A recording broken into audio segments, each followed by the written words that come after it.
Tony, this is a really great drawing, a nice selection of subjects. You've chosen three where two would have done. I can see you're ambitious.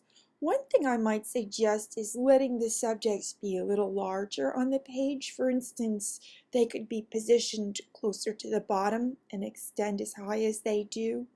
Um, I'm looking for a quality of some areas being more in focus in this drawing. Christine, I can see that a lot of care and a light touch went into the creation of this first drawing. I think your shapes are very good.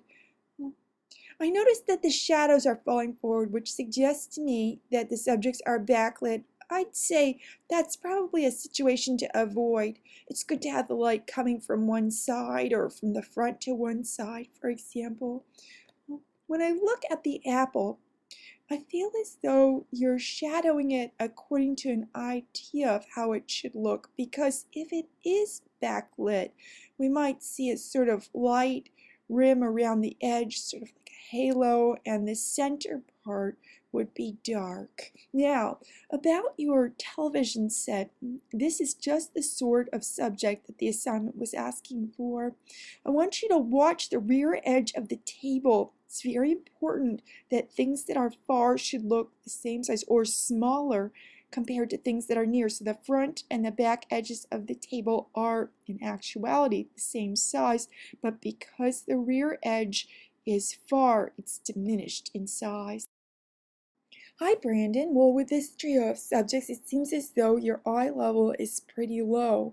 You must be sitting in a low chair, or perhaps they're on a high table.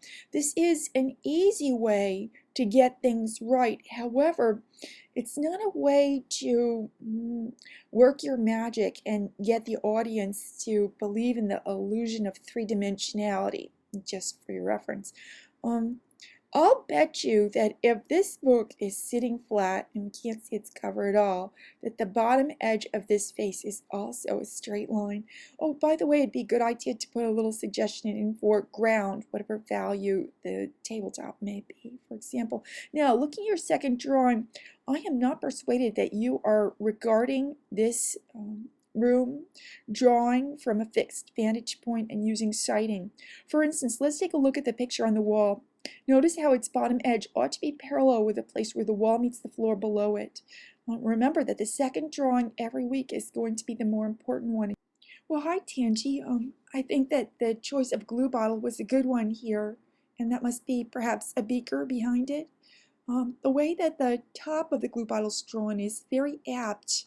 I believe that the rim is textured so that you can screw it on or off easily, and their use of line for shading is suitable. However, it seems as though your hatching is rather heavy-handed, and I want you to look for that little animation that I made showing how you could use a telephone cord method.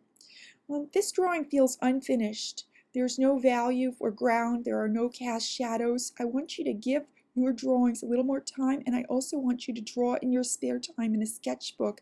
If you get in the habit of drawing, it's all going to come a lot easier. Now, looking at your second charcoal drawing, as I was just saying, a vantage point that's square on is usually less interesting, and it works less of the magic of the illusion of three dimensions. Your perspective seems accurate here. However, once more, I'd say invest more time. Oh, hi, Yel. I hope I'm saying your name right. Please correct me if I'm not. My impression, looking at your first drawing, is that you have chosen a very complex subject. That basket would be hard to draw. I think that you've done a good job with, is it a tomato? The other objects would just be easier to see were they not in the basket.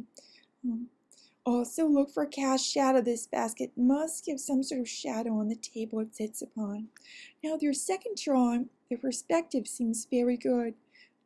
Be nice to see some detail in there, some objects sitting on the tabletop, for example. Camille, I can see that you're taking a lot of time and care with your drawing. I like the effect you're getting. the roundness that's portrayed by the subtle shading on the round face is very nice.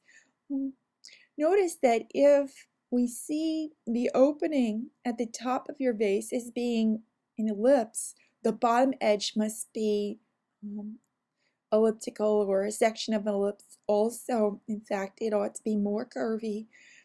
Where those leaves come together, I want you to look for a dark crease. You are still stuck in a place where you are thinking how the subject ought to look versus surrendering yourself to believing what your eyes see. Teresa, see the draft review for my notes on this first drawing. I don't believe it's changed since then. With your second drawing, I want you to concentrate on foreshortening with the side of the fridge. Okay, so the side of the fridge will wind up looking very short in relation to how wide it would be were you to take a tape measure to it.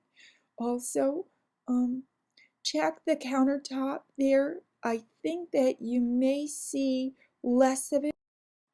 Lisa, it is just great to see your progress through drafts to the final. With the first drawing, so much attention has been lavished there that it is a magnet for our eyes. One little thing that strikes me is that perhaps those knives could match more so. I believe one of your classmates was addressing this matter also. Now, with the second drawing, there's no question that you've moved it forward. However, more radical change is needed. And I want you and all of your peers in our class here to be aware that drawings are very often changed drastically, and you need to be ready to do that. Well, hi, Jason. I can see this first subject is still life, but I'm struggling to ascertain what it is that you are portraying.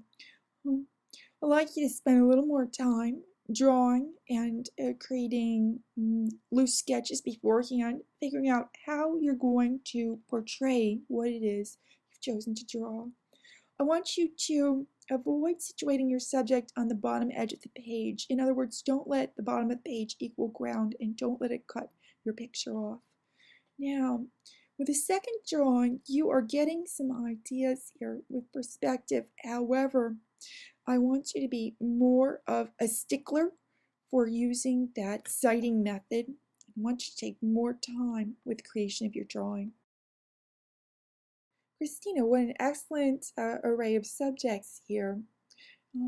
One thing I'm noticing is that the square candle doesn't seem just like it agrees with the tray that the candles sit on. One thing about that tray is its rear edge is appearing as though it might be as wide or wider than the near edge, and you want it to look smaller. It needs to be diminished in length because of perspective. Gee, Lisa, it's nice to see the drafts and finals of your drawings. The first one has been changed significantly. It's really interesting to see the degree to which you've changed this, and I think your new composition is a better one.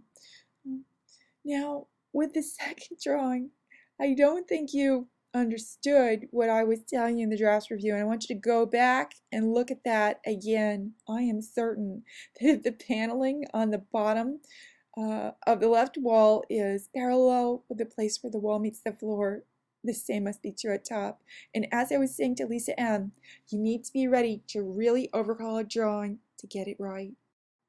Hi Denise, I like the way that you've added value to the pineapple leaves. This is something that you have figured out a language for. However, with the other things here, well, the drawing does not really seem complete, and I urge you to make some small sketches before you embark on a big project to find what you're comfortable with. For instance, in this assignment, 2 subjects would have been enough. Now, with the second drawing, you are really understanding the perspective. I want you to squint and observe values more so. For example, there ought to be a shadow cast by the bed on the floor. Melissa, you have good subjects here. In the second drawing, the corner of the deck is what best meets the assignment criteria. With both these drawings, you're making headway. I want you to draw often and become acquainted with your drawing materials. Work to have a sure hand.